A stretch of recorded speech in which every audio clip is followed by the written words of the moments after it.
अस्सलाम वालेकुम नाजरीन, आप देख रहे हैं प्रोग्राम रियासत और अवाम और मैं हूं मारिया जदून। नाजरीन, आज के प्रोग्राम में हम डिस्कस करने जा रहे हैं पाकिस्तान पीपल्स पार्टी की परफॉर्मेंस के हवाले से।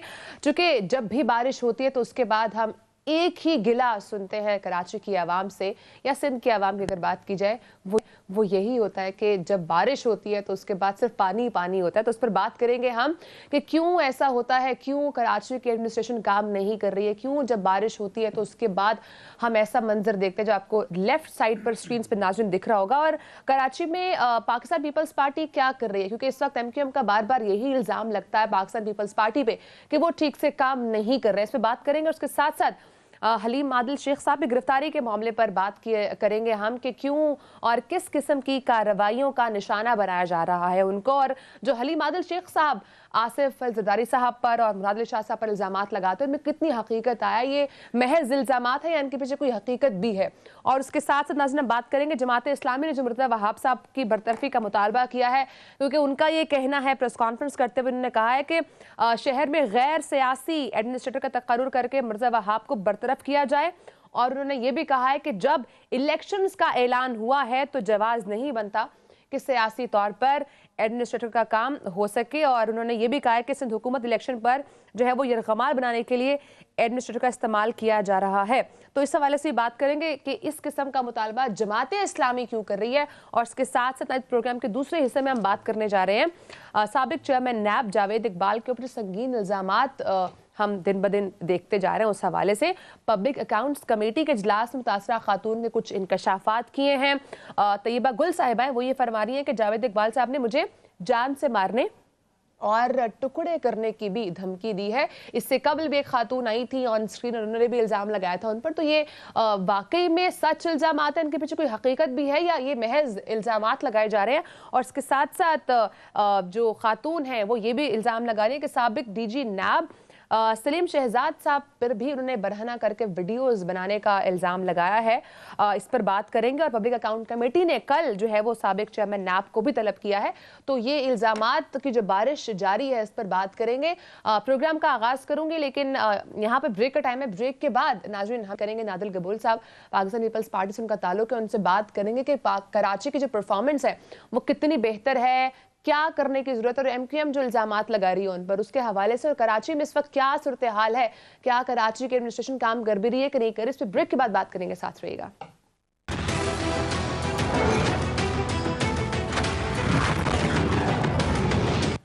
वेलकम बैक नाजरीन हमें स्टूडियोज में ज्वाइन किया है पाकिस्तान पीपल्स पार्टी के रहनुमा नादिर नबील गबोल साहब ने। सर बहुत शुक्रिया, आपने प्रोग्राम को टाइम दिया। सर कहिएगा, हर वक्त एक ही गिला होता है कराची के अवाम का कि जब भी वहाँ बारिश होती है तो उसके बाद नदी नाले सब जगहों पर इतनी ज़्यादा तुग़यानी हो जाती है। इवन के गली और सड़कें भी इस वक्त जो है वो समंदर का मंजर पेश कर रही होती है और बहुत ज़्यादा पानी होता है। तो ये क्यों अभी तक मसला हल नहीं कर पाए, क्यों कचरा क्यों नहीं उठाया जाता है, क्यों इस किस्म का जब भी बारिश होती है तो हम ये देखते हैं कि हर तरफ पानी पानी होता है Karachi. Maria, first of all thank you for having me on the show. आप सही फरमा रही हैं, कराची में इश्यूज़ हैं, पर like any other major city, for example even in New York, अगर इस तरह की बारिश होती है जो हमने देखा है पिछले कुछ दिनों में, तो पानी डेफिनेटली खड़ा होगा। But for the first time at least in my life time जो हमारे एडमिनिस्ट्रेटर हैं पाकिस्तान पीपल्स पार्टी के, वो इतनी अच्छी तरह परफॉर्म कर रहे हैं कि पानी विद इन अ डे और टू सारे हर जगह से, हर अंडरपास से, जो पहले एक तरह से नदियां बनी हुई होती थी और कश्तियां आप वहाँ पे लेकर जा सकते थे, तो अब हम वो बहुत जल्दी क्लियर कर रहे हैं और ट्रैफिक को बहाल कर रहे हैं। जब इसी MQM के मेयर होते थे वसीम अख्तर, उनका ये रोना होता था कि मेरे पास फ़ंड्स नहीं है। हालांकि अभी मुर्तज़ा वहाब उन्हीं फ़ंड्स के साथ, उन्हीं KMC की गाड़ियों के साथ, उसी स्टाफ के साथ जो परफॉर्मेंस दे रहे हैं, एक मिसाल है वो। और इंशाल्लाह अभी आप देखेंगे कि आने वाले दिनों में लोकल बॉडी इलेक्शंस होने वाले हैं 24 जुलाई को, कपल ऑफ वीक्स की बात है। और हमें पूरी उम्मीद है कि हमारी परफॉर्मेंस देखकर, पाकिस्तान पीपल्स पार्टी की परफॉर्मेंस देख के जो कराची की आवाम है वो पाकिस्तान पीपल्स पार्टी के लिए ही वोट करेगी, ताकि जो मुर्तज़ा वहाब के टाइम पे एक इंफ्रास्ट्रक्चर डेवलपमेंट का एक प्रोसेस स्टार्ट हुआ है, जिस तरह से डेली पार्क्स बन रहे हैं, जो हमारे KMC के अंडर जितने भी इदारे आते हैं उसमें इम्प्रूवमेंट्स हम देख रहे हैं, तो वो कंटिन्यू रहेगी। तो मैं एटलीस्ट बहुत पुरुमीद हूँ। आज आपके साथ इस्लामाबाद बैठा हूँ, but immediately after Eid I am also going back to Karachi और ग्राउंड पे जाएंगे और आवाम से हम वोट मांगेंगे इसी परफॉर्मेंस की बुनियाद पे। MQM ज़िमनी इंतखाबात हुए नाहिद साहब, उसमें तो MQM आप पर बार बार इल्ज़ाम लगा रही है कि आप लोग आप लोगों की परफॉर्मेंस नहीं थी और आप लोगों ने काम भी नहीं किया कराची में और आप लोगों ने धांधली से इलेक्शन जीते हैं, तो इस पर व्हाट्स योर टेक? देखिए, पाकिस्तान पर अनफॉर्चुनेटली एवरीबडी इज़ अ सोर लूज़र। जब भी कोई इलेक्शन हारता है तो धांधली के ही इल्ज़ामात लगाते हैं। पर अभी आमिर लियाकत साहब की जो सीट खाली हुई है, उधर द बैटल इज़ ड्यू। वहाँ पे आ जाए, MQM भी आ जाए, PTI भी आ जाए, पीपल्स पार्टी भी कंटेस्ट करेगी। एंड हमें उम्मीद है कि जिस तरह हमने बल्दिया में एक बहुत बड़ा अपसेट दिया था, जो फैसल बाउडा की सीट आपको याद है खाली हुई थी, और उसमें हमने पहली दफ़ा हमारा MNA बनकर आया है, तो उसी तरह से वीर वेरी ऑप्टिमिस्टिक के जो आमिर लियाकत वाली सीट भी खाली हुई है, NA 245, वहाँ से भी हम बहुत ज़्यादा पुरुमीद हैं। बिकॉज इस वक्त कराची की आवाम ने देख लिया है कि पाकिस्तान पीपल्स पार्टी परफॉर्म कर रही है, कराची के लिए डिलीवर कर रही है। दूसरी पार्टीज़ जब होती हैं तो उनका सिर्फ ब्लेम गेम होता है कि हमारे पास फंड्स नहीं है। वही फंड्स अभी हम लोग लेकर पार्क्स भी बना रहे हैं, स्कूलों की भी अपग्रेडेशन कर रहे हैं, हॉस्पिटल्स की भी अपग्रेडेशन कर रहे हैं, road infrastructure network. Murtaza Wahab ने जिस तरह से मेहनत की है, तमाम जो हमारे मेजर नाले हैं उनको साफ़ कराए, तो उस तरह का कोई मेजर मिसहैप कराची में नहीं हुआ है और इंशाल्लाह हम होने भी नहीं देंगे। Because Karachi is the heart of Pakistan. अगर कराची इफेक्ट होता है या क्लोज डाउन हो जाता है ड्यू टू इनक्लेमेंट वेदर, तो पूरे पाकिस्तान को इफेक्ट करता है। तो we can not afford any more mishaps in Karachi, और हम होने भी नहीं देंगे इंशाल्लाह। सर, आपने भी मुर्तज़ा वहाब की काफ़ी तारीफ की कि उन्हीं सेम फंड्स में उन्होंने पार्क्स बना रहे हैं, स्कूल्स की अपग्रेडेशन हो रही है और बहुत सारे और भी डेवलपिंग काम इस वक्त कराची में जा रही हैं, लेकिन जमात इस्लामी तो उनसे इस्तीफ़ा मांग रही है। देखिए, जमात इस्लामी को चाहिए कि अगर एक सियासी पार्टी है और जमहूरियत में यकीन करती है तो आएँ, आवाम से वोट मांगे। बिल्कुल इनके एक मेयर होते, नाजिम होते थे बल्कि, नेमतुल्लाह खान साहब 2002 में, तो उन्होंने अच्छा परफॉर्म किया, बट उसके बाद कराची की आवाम ने उनके लिए वोट नहीं दिया। बल्कि मेरा जो हल्का इंतखाब है लियारी, वहाँ से एक MP है जमात इस्लामी का ही बना है, पर अनफॉर्चुनेटली वो इलेक्शन जीतने के बाद वो लियारी में नज़र ही नहीं आता है। तो अब तो इनके लिए कराची में तो कोई, I don't think anybody is going to vote for Jamaat Islami, because इनको सिर्फ तनकीद की सियासत आती है।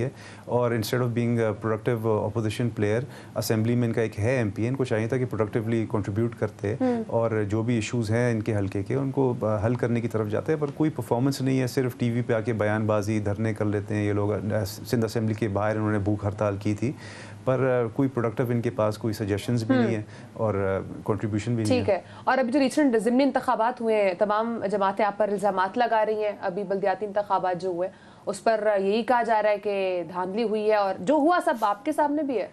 देखें, असल में ये सब भोखलाट के शिकार हो गए हैं। सिंध के अंदर हमने क्लीन स्वीप किया है फ़ेज़ 1 में। अभी सिर्फ फ़ेज़ 1 के इलेक्शंस हुए थे लोकल बॉडीज़ के, और उसमें हम तमाम डिस्ट्रिक्ट में हमने क्लीन स्वीप किया है, और there is no other political party that even comes close to Pakistan Peoples Party. This reflects the confidence that the people of Sindh have in Pakistan Peoples Party. हर जगह से शोर उठता था कि सिंध में काम नहीं हो रहा है। अगर काम नहीं हो रहा है तो फिर इन्होंने वोट क्यों दिया? या तो चलो कोई हम थोड़े से मार्जिन से जीतते, हम कहते हैं कि भाई इट्स अ टफ बैटल। तो पाकिस्तान पीपल्स पार्टी की परफॉर्मेंस से सेटिस्फाइड है? एग्जैक्टली इसीलिए इतने भारी नंबर्स पे उन्होंने वोट दिया। और आप देखेंगे इंशाल्लाह जब सेकंड फेज़ आएगा विद इन 2 वीक्स है इलेक्शंस, तो उसमें भी वी आर वेरी ऑप्टिमिस्टिक।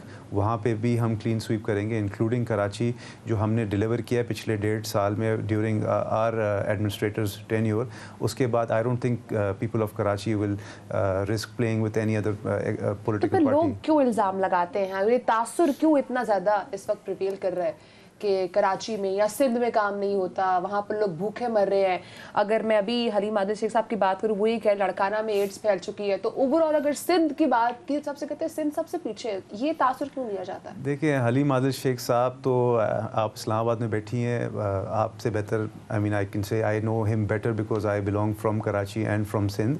तो हलीम आदिल शेख की कोई बात सुनता ही नहीं है पूरे सिंध के अंदर, बिकॉज एवरीबडी नोज के he is a drama queen basically.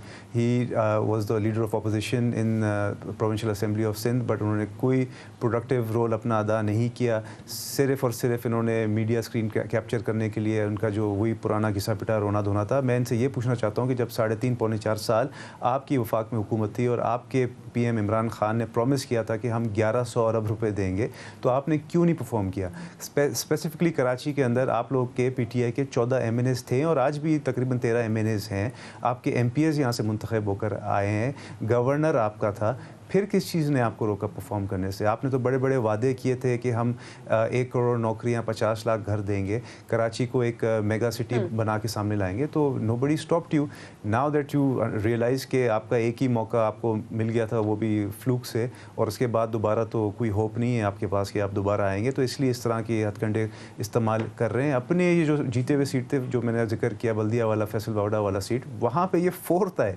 जब उस पर बाई इलेक्शन हुआ, दे केम 4th, which shows that people of Karachi उनका मैंडेट लेकर ये लोग नहीं आए थे। ये लोग जाली तौर पे डब्बे भर के इनको लाया गया था। और मेरा अगेन हल्के का मैं रेफ़र करूँगा, लियारी जो मेरा हल्का है, वहाँ से PTI का ही MNA ज़बरदस्ती मुंतखब कराया गया था डब्बे भर के। अच्छा। उसने तो अभी गिव अप कर दिया, उसने तो अनाउंस कर दिया। PTI का जो बयानिया है साजिश का, वो तो बहुत ज़्यादा इस वक्त अवाम में मकबूल है और हर कोई उसके उस बयानी की बात कर रहा है। नहीं, देखें, कुछ पॉकेट्स हैं। एक कल्ट ज़ाहिर सी बात है बना हुआ है। पूरी दुनिया में कल्ट्स बनते हैं, कल्ट्स की फॉलोइंग भी होती है। पर अगर ये बोलना कि बहुत ज़्यादा मकबूल हो रहा है, that would be highly imprecise. कुछ हैं इनके supporters, I agree with you, but इसी इस्लामाबाद शहर में इन्होंने बोला था, अभी महीना भी नहीं हुआ है शायद, कि हम लॉन्ग मार्च करने जा रहे हैं। पर जब इन्होंने देखा कि इनके साथ आवाम है ही नहीं, तो दैट टू टर्न बैक। इजाज़त ही नहीं दे रही। नहीं, देखें, कोई भी हुकूमत इजाज़त तो नहीं देगी कि आप लॉ एंड ऑर्डर को अपने हाथों में लें, दरख्तों को जला दें, पब्लिक प्रॉपर्टी को नुकसान पहुंचाएं, डेली जो ऑफिस गोइंग पाकिस्तानी सिटीज़न हैं उनके बीच में आप हर्डल्स क्रिएट करें। वो तो कोई हुकूमत आपको इजाज़त नहीं देगी। अगर आपने एक पीसफुल शो ऑफ पावर करना है तो आप आएँ। आपको इस्लामाबाद के आउटस्कर्ट्स में एक वेन्यू मुंतखब करके देते हैं, जहाँ पे आप ऑब्वियसली जो गवर्नमेंट फंक्शनिंग है उसके बीच में आप इंटरफियर नहीं कर सकें। ऑफिस गोइंग जो लोग हैं, हमारे रोज़मर्रा के जो मजदूर हैं, उनकी ज़िंदगी में इंटरफियर नहीं करें। आएँ, अपना मिलियन की बातें करते हैं। आपके पास लाख लोग तो जमा होते नहीं हैं। ये सिर्फ बातें हैं। पाकिस्तान के जो कुछ हमारे दोस्त हैं, पाकिस्तानी हमारे भाई हैं, उनको गुमराह करने की एक साजिश है। पर उस साजिश से भी अब आई थिंक लोग पर्दा आंखों से उठ गया है। There is no question of foreign conspiracy. Imran Khan की अपनी नाअहली थी, इनके अपने MNAs और MPs ने इसका साथ छोड़ दिया। इसलिए he has no other option but to create this whole conspiracy theory कि मुझे शायद बैरूनी ताकतों ने हटाया। हलीम आदिल शेख साहब इल्ज़ाम लगा रहे हैं, कह रहे हैं मुझे इंपॉर्टेंट हुकूमत के गुलामों ने गिरफ्तार किया, और वो ये भी कह रहे हैं कि मुझे इंतकामी कार्रवाइयों का निशाना बनाया जा रहा है। कितनी हकीकत है इसमें? देखें, again Maria, I don't want to get personal, but everybody knows background of Haleem Adil Sheikh in Sindh. He is a major land grabber. बहुत ज़्यादा इनके ऊपर केसेस हैं, माजी के भी। ये पहले भी मिनिस्टर रह चुके हैं। काफ लीग और मुशर्रफ की जब हुकूमत थी तो उस टाइम पे भी इन्होंने जो एग्रीकल्चर पर्पसेस के लिए 30 साल लीज़ की लैंड होती है उसको गलत तौर पे कब्ज़ा करके उस पर फिर हाउसिंग सोसाइटीज़ बनाई। इनका फैमिली बिजनेस ही है। हर जगह अगर आप गडाप में कहीं भी चले जाएं, किसी से पूछ लें कि हलीम आदिल शेख कौन है, तो वो आपको बताएंगे। मेरा सवाल अगेन वही है कि आपके पास जब वफाकी हुकूमत थी, आपने वादे किए थे बड़े बड़े, तो आप डिलीवर कर जाते तो शायद पाकिस्तान पीपल्स पार्टी को फिर लोग इलेक्शन के टाइम वोट नहीं देते। पर आप परफॉर्म नहीं कर सके, इसलिए आप इस तरह के पॉलिटिकल स्टंट्स प्ले कर रहे हैं ताकि कुछ ना कुछ आपको शायद अगले इलेक्शंस में वोट्स मिल जाएं। बट आई गारंटी यू, मैं आपको लिख के दे रहा हूँ कि दोबारा एटलीस्ट हलीम आदिल शेख और उनकी पार्टी तो पावर में नहीं आ रही। पाकिस्तान पीपल्स पार्टी का future is bright in Sindh and in Pakistan. लेकिन ऑपोजिशन लीडर है हलीम आदिल शेख साहब, आप नहीं समझते कि उनकी गिरफ्तारी स्पीकर की ऑर्डर्स पर होनी चाहिए थी, उसके बगैर नहीं होनी चाहिए थी? एकदम से इसे गिरफ्तार नहीं करना चाहिए था उनको? नहीं, एकदम से तो नहीं हमने इसको गिरफ्तार किया है। इनके ऊपर जो केसेस हैं वो बहुत टाइम से पेंडिंग है। We followed the due process of law and अगर कोर्ट में जाते हैं and if he is able to prove कि गलत गिरफ्तारी हुई है तो कोर्ट बिल्कुल ऑर्डर देगी। और हुकूमत सिंध के कोई पर्सनल वेंडेटा तो नहीं है इसके ख़िलाफ़ या कोई इंतकामी कार्रवाई जो है एलिजिडली बोल रहे हैं, ऐसा तो कुछ भी नहीं है। कोर्ट अगर ऑर्डर कर लेती है कि इनको रिलीज़ कर दिया जाए तो हुकूमत सिंध उनको फ़ौरन रिलीज़ भी कर देगी। और अगर अर्ली इलेक्शंस की बात करें, इमरान खान साहब बार बार इस वक्त कह रहे हैं अर्ली इलेक्शंस होने चाहिए। आप समझते हैं कि अर्ली इलेक्शंस का जो इस वक्त मुतालबा इमरान खान साहब का वो ठीक है और होने चाहिए अर्ली इलेक्शंस? नहीं, देखिए, इस वक्त पाकिस्तान जो है एक वो बहुत सेंसिटिव मोड पे आके खड़ा हुआ है जहाँ पे हमारी जो इकोनॉमी है, we can not experiment with elections right now. Elections आपको पता है एक बहुत बड़ा एक अंडरटेकिंग होता है गवर्नमेंट लेवल पे। तो right now our focus should be on improving the economy of Pakistan. जो हमारे इंटरनेशनल रिलेशंस हैं, for example with Europe and America, उसको दोबारा इम्प्रूव करने की ज़रूरत है। और जो इस पार्लियामेंट का टेन्योर है इंशाल्लाह अगले साल वैसे ही एक्सपायर होने वाला है। टाइम पे इलेक्शंस होने चाहिए और तब तक इंशाल्लाह इंशाल्लाह पाकिस्तान स्टेबलाइज हो जाएगा और एक जो बैंकरप्सी और दिवालिया की तरफ इमरान खान ले जा रहे थे उससे तो हमने अल्लाह का शुक्र है इस वक्त बचा लिया है बहुत ज़्यादा। तो आपको इस बात के यकीन है कि हुकूमत टाइम पूरा करेगी और इत्तेहादी साथ रहेगी, खासकर अगर मैं MQM की बात करूँ तो वो भी साथ रहेगी? देखें, जो एक बहुत बड़ा हमने एक रिस्क और गैम्बल लिया था तमाम पॉलिटिकल पार्टीज ने, सिर्फ पीपल्स पार्टी ने नहीं, all of our allies including Balochistan Awami Party, Balochistan National Party, MQM, सब ने एक बहुत बड़ा रिस्क लिया है कि अपनी सियासी जो स्टैंडिंग है उसको ऑब्वियसली डैमेज किया है। एक अनपॉपुलर डिसीजंस लेकर जो महंगाई अनफॉर्चुनेटली हम पे मुसलत इमरान खान एक करके गया था, उसके बाद हमने पेट्रोलियम के प्राइसेस बढ़ाए। उसके बाद तो I think no political party wants to go into elections immediately till we improve the situation of the country. Once the situation improves, महंगाई को हम वापस काबू कर लें, जो हमारा एक्सचेंज रेट है महंगाई तो पहले से ज़्यादा हो गई सर। बिल्कुल, मैं वही कह रहा हूँ ना, हमें अनफॉर्चुनेटली करनी पड़ी बिकॉज IMF की तरफ से हमें टारगेट्स दिए गए थे कि हमने पेट्रोलियम लेवी बढ़ानी है, हमने टैक्सेशन बढ़ानी है, तो हमने ये चीज़ें करनी पड़ी। बट ऑब्वियसली जब सिचुएशन ओवरऑल इम्प्रूव होगा तो ये चीज़ें रिवर्स करेंगी। आई एम वेरी ऑप्टिमिस्टिक कि जो डॉलर का एक्सचेंज रेट है बिटवीन डॉलर एंड रुपी वो भी वापस नीचे आ जाएगा, काबू में आ जाएगा, महंगाई भी काबू में आ जाएगी और उसके बाद जब हम इलेक्शन में जाएंगे तो आवाम से हम वोट मांग भी सकेंगे। इस वक्त right now we need to get out of this quicksand that we been pushed into by Imran Khan. उससे पहले तो जाना इलेक्शन में पॉसिबल नहीं है इस वक्त। MQM के बारे में क्या समझ रहे हैं आप इस वक्त? MQM का पाकिस्तान पीपल्स पार्टी से बहुत बड़ा इख्तलाफ है और वो बार बार ये धमकी भी देते हैं कि जो इत्तेहादियों पर मबनी हुकूमत बनी है इसका हम हिस्सा नहीं रहेंगे। और ख़ासकर अगर मैं कराची की बात करूँ तो वहाँ पर भी सैयद गनी साहब कहते हैं कि हमारा एडमिनिस्ट्रेटर लगेगा, लेकिन उनको तो ये बात नहीं, MQM को तो ये बात नहीं सूट करती, वो तो नहीं चाहते कि आप लोगों का एडमिनिस्ट्रेटर लगे कराची में। MQM के अंदर भी बहुत इख्तलाफात हैं, MQM के अंदर भी फैक्शंस बने हुए हैं। MQM की जो सियासत थी वो आपको पता है किसने स्टार्ट की थी, बट अब जब वो शख्स हट गया है for obvious reasons and correctly so, उसके बाद MQM की सियासत वो नहीं रही है। MQM ने हमेशा कोशिश की है कि ज़बान के ऊपर सियासत करें, एथनिसिटी की लासानियत के ऊपर सियासत करें, बट अब पाकिस्तान की आवाम एंड स्पेसिफिकली कराची की आवाम उन हथकंडों के आड़ में नहीं आती। They want performance and delivery. और सईद गनी साहब ने ये बिल्कुल भी नहीं कहा होगा कि हमारा एडमिनिस्ट्रेटर रहेगा, बिकॉज ऑब्वियसली अगर लोकल बॉडी इलेक्शंस होने जा रहे हैं तो उसके इमीडिएटली जैसी रिजल्ट आएगा तो उसके बाद एक ड्यू प्रोसेस के बाद मेयर मुंतखब होगा। तो लेकिन उन्होंने ये बात कही है, इसीलिए तो हम आपसे बात कर रहे हैं इस हवाले से। नहीं, फिलहाल तो हमारा एडमिनिस्ट्रेटर है और रहेगा जब तक इलेक्शंस नहीं होते, बट 24 जुलाई इलेक्शन का ऐलान हो चुका है तो फिर उस हवाले से जमात इस्लामी की बहुत से कंसर्न्स बीच में आ जाते हैं। लेकिन चूंकि MQM इस वक्त बार बार इल्ज़ाम भी लगा रही है कि हम पीपल्स पार्टी के कहने पर इस हुकूमत का हिस्सा बने और उनका भी काफ़ी रोल बीच में रहा, लेकिन वो भी नाराज़ हैं आपसे, वही कह रहे हैं कि हमारे मुतालबात नहीं माने जा रहे हैं। MQM की सियासत में है ही नाराज़गी के अलावा कुछ है ही नहीं। बट जो मुआहिदा हुआ था आपका MQM से, आप नहीं समझते कि उसकी पासदारी करनी चाहिए थी आप लोगों को? बिल्कुल, और हमारी इंटेंशन है भी, और उस जो मुआहिदा है उसके अंदर गारंटर शहबाज शरीफ साहब हैं, खालिद मक्सी साहब हैं, मौलाना फजलुर रहमान साहब हैं, तो जाहिर सी बात है हम बिल्कुल उन कंडीशंस पे और प्रोमिसेस पे उतरेंगे, but obviously it's going to take some time. I would request MQM to focus on the elections जो कि 2 वीक्स में अगेन उस पर अपना फोकस रखें, अपने मेजॉरिटी प्रूव करें लोकल बॉडी इलेक्शंस में और फिर अपना मेयर लेकर आएँ। उसके अलावा भी जो इशूज़ हैं वो भी इंशाल्लाह हल होंगे, जैसे हमने ग्रीन लाइन बस स्टार्ट कर ली है कराची के अंदर, उसके अलावा एम्बुलेंस सर्विस हमने स्टार्ट कर ली है पूरे सिंध के अंदर, तो ये चीज़ें बेहतरी की तरफ तो जा रही है ना, तो nobody can complain that Peoples Party is not performing. We are performing and we will continue to deliver इंशाल्लाह। बहुत शुक्रिया पाकिस्तान पीपल्स पार्टी के रहनुमा नादिर नबील गबूल साहब नाज़रीन हमारे साथ मौजूद थे। सर बहुत शुक्रिया, आपने प्रोग्राम को टाइम दिया है। नाज़रीन ब्रेक का टाइम है, ब्रेक के बाद हम बात रहे हैं साबिक चेयरमैन नाब के ऊपर इल्जामात के हवाले से, कितनी हकीकत है इनमें, ब्रेक के बाद।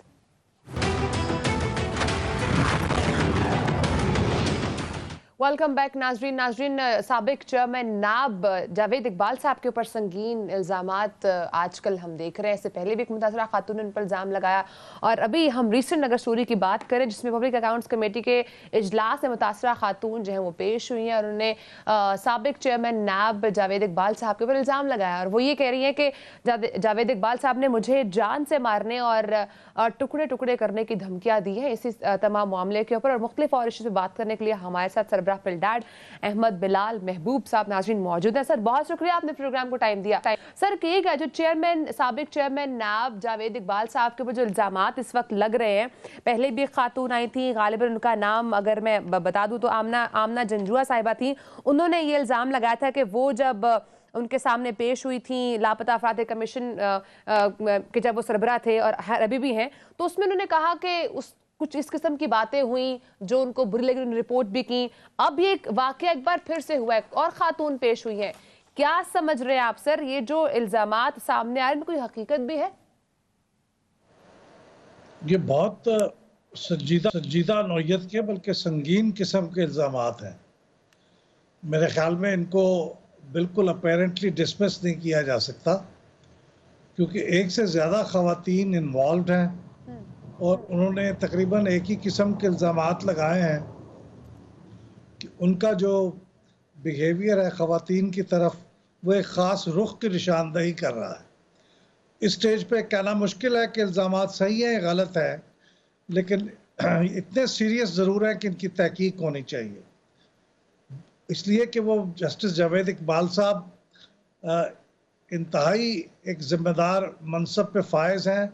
उससे पहले एक बहुत ही ज़िम्मेदार मनसब पे फायज़ रहे हैं और उससे पहले तो और भी ज़्यादा सीरियस बड़े मनसब पे फायज़ रहे हैं। तो ऐसी शख्सियत के बारे में इन चीज़ों का सामने आना, ये इसको डिसमिस नहीं किया जा सकता। मेरे ख्याल में बड़ी आला सतह पे इसकी तहकीक होनी चाहिए। उनके साथ भी ज़्यादती नहीं होनी चाहिए और जो शिकायत कर रहे हैं उनके साथ भी इंसाफ होना चाहिए। ठीक है सर, आप समझते नहीं इतने तमाम अहम मामलात होते हैं और उनको वैसे इग्नोर कर दिया जाता है और उन तमाम मामलात के ऊपर कोई गौर नहीं करता और ना ही ये किसी का प्रॉब्लम होते हैं? अभी तो आप ये गौर फरमाइए कि कितने लोग होंगे, अगर ये बात सही है, कितने लोग ऐसे होंगे जिन्होंने शिकायत करने की जुर्रत भी नहीं की होगी। देखिए, जब कोई शख्सियत बहुत पावरफुल होती है ना, जिसके पास इख्तियारात होते हैं, और चेयरमैन नायब के पास तो इतने इख्तियारात हैं कि वो जिसको चाहें बंद कर दें और फिर उसके बाद महीनों उसके ऊपर कुछ भी पूछने वाला नहीं है, ना उसकी जमानत है ना कोई पूछने वाला है। तो बाद में तहकीक होती रहेगी और पता चलेगा तहकीक भी नहीं हुई और कुछ निकला भी नहीं। तो ये तो उनकी बहुत पावरफुल शख्सियात जो होती हैं, उनके सामने शिकायत करने की कोई जुर्रत नहीं करता। और जो अब बातें कर रहे हैं वो उस वक्त उन्होंने अगर की भी होंगी तो ढके छुपे की होंगी, बहुत किसी तरीके के साथ डरते डरते बातें की होंगी और किसी ने उनकी बात इसलिए नहीं सुनी कि सामने एक बहुत ताकतवर आदमी है, तो अगर हमने इनके बारे में कोई एक्शन लिया तो उल्टे लेने के देने ना पड़ जाए। तो इसलिए अब बातें हो रही हैं, ये बहुत अहम बातें हैं और ये बिलअमूम हमारा रवैया हमारे मुल्क में यही है कि ताकतवर शख्स के सामने कोई बोलने की जुर्रत नहीं करता, खा उसके साथ कितनी ही ज्यादतियां ताकतवर लोग कर जाएं। तो इस केस को अगर हुकूमत सीरियस है तो वो टेस्ट केस बनाए, बल्कि मैं समझता हूँ इसके ऊपर कोई सो मोटो एक्शन होना चाहिए। आज उन्हें बुलाया गया था अहमद साहब, आज उनको बुलाया गया था पब्लिक अकाउंट कमेटी के इजलास में, लेकिन वो पेश नहीं हुए और ईद की छुट्टियों कहा गया उनकी तरफ से कि ईद की छुट्टियों पर हैं वो। और आप मुझे कहिएगा सर कि अगर इतने अहम इदारों में इस किस्म के लोग होंगे तो फिर क्या बनेगा? जी, इसलिए मैं कह रहा हूं कि इस किस्म के लोगों की ऐसे मनासिब पे मौजूद रहना, और अभी भी वो एक मनसब पे फायज हैं, और अजीब बात यह है कि वो दो मनासिब पे वक्त फायज रहे हैं। यानी ये जो डिसअपीयर्ड पर्संस वाला कमीशन है और नेशनल अकाउंटेबिलिटी ब्यूरो, ये दोनों इतने अहम काम है कि इस पे दोनों के लिए फुल टाइम लोग चाहिए, लेकिन वो दोनों पे कायम थे। लेकिन ऐसे मनसब पे वो कायम थे, कोई उठाता ही नहीं सवाल, खौफ के मारे कि उनके पास इतने इख्तियारात हैं। और नैब उस जमाने में इन तमाम इल्जामात के बाद आप नहीं समझते कि उनको, और आज जैसे वो भाग भी गए आए भी नहीं, तो मुस्ताफी हो जाना चाहिए? उनके ऊपर इतने इल्जामात माजी में लग चुके हैं कि मेरे ख्याल में मुस्ताफी होना तो उनके सिस्टम में नहीं है। वो हालांकि माजी में उनके ऊपर जो इल्जामात लगे हैं वो भी बहुत सीरियस नौयत के थे। ये तैयबा या तैयबा गुल साहबा जो है वो उसी जमाने में आई थी, उनकी फिर वीडियो भी एक चली थी, आपको याद होगा। और वो वीडियो के बारे में आमतौर पे कहा जाता है कि मजीद भी वीडियोस हैं जिनकी बुनियाद पे उन्हें ब्लैकमेल किया जा रहा है। और उसके बारे में जावेद चौधरी साहब ने एक कॉलम भी लिखा था इनसे मुलाकात के बाद। तो इतनी चीज़ें बाहर आ चुकी थी कि इतने सेंसिटिव मनसब पे फाइज शख्स को इस्तीफा दे देना चाहिए था, लेकिन उन्होंने कोई ऐसा इस्तीफा नहीं दिया, इंदिया नहीं दिया, बल्कि जब उनकी टर्म पूरी हो गई तो फिर इनको कानून के अंदर तरमीम करके मजीद भी एक्सटेंड किया गया, तो उन्होंने एक्सटेंशन लेने से भी इनकार नहीं किया। तो इसलिए मुझे नहीं लगता वो इस्तीफा देंगे। मेरा तो ख्याल है इस बात के एक तासुर ये भी अहमद साहब के इस किस्म के वीडियोस के होने की वजह से ही शायद जावेद इकबाल साहब को ब्लैकमेल भी किया गया, जो एक तासुर सामने आता है, और पाकिस्तान तहरीक इंसाफ की जानिब से फिर अपने काम वगैरह भी उनके थ्रू करवाए गए। जी बिल्कुल, ये सारे मामले को मजीद सीरियस बनाते हैं। देखिए ना, एक किसी शख्स के अखलाकी तौर पे करप्ट होने की बात एक और बात है, उसके ऊपर भी बहुत सख्त एक्शन होना चाहिए, लेकिन अगर वो उस अखलाकी तौर पे करप्शन की वजह से उसके जो मनसब के तकाजे हैं वो कॉम्प्रोमाइज हो जाते हैं और वो काम नहीं कर पाता ठीक से, वो ब्लैकमेल हो जाता है, तो इसके नतीजे में तो ये और भी सीरियस बात हो जाती है। तो मैं ये कह रहा हूँ कि अदालतों को सो मोटो एक्शन लेना चाहिए। इस्लामाबाद हाई कोर्ट को इसके ऊपर सो मोटो लेना चाहिए। क्या हुआ अगर वो साबिक जज है, तो क्या ये जजों की कोई ऐसी एसोसिएशन है कि जिसकी वजह से वो नहीं ले सकते? अगर वो साबिक जज भी हैं तो कोई फर्क नहीं पड़ता। ये इतना संगीन इल्ज़ाम है कि इसकी सिर्फ तहकीक कोई अदालती फोरम पे ही हो सकती है, पब्लिक अकाउंट्स कमेटी के फोरम पे इस पे तहकीक नहीं हो सकती, ना वो सजा देने की उनके अंदर उनके पास अख्तियार है। तो मेरा ख्याल है कोर्ट को ये इसका एक्शन लेना चाहिए। और इसी के साथ साथ आप बात ठीक कर रहे हैं सर कि एक्शन होना चाहिए और इन केसेस को जो है वो टेस्ट केस के तौर पर यूज़ करना चाहिए।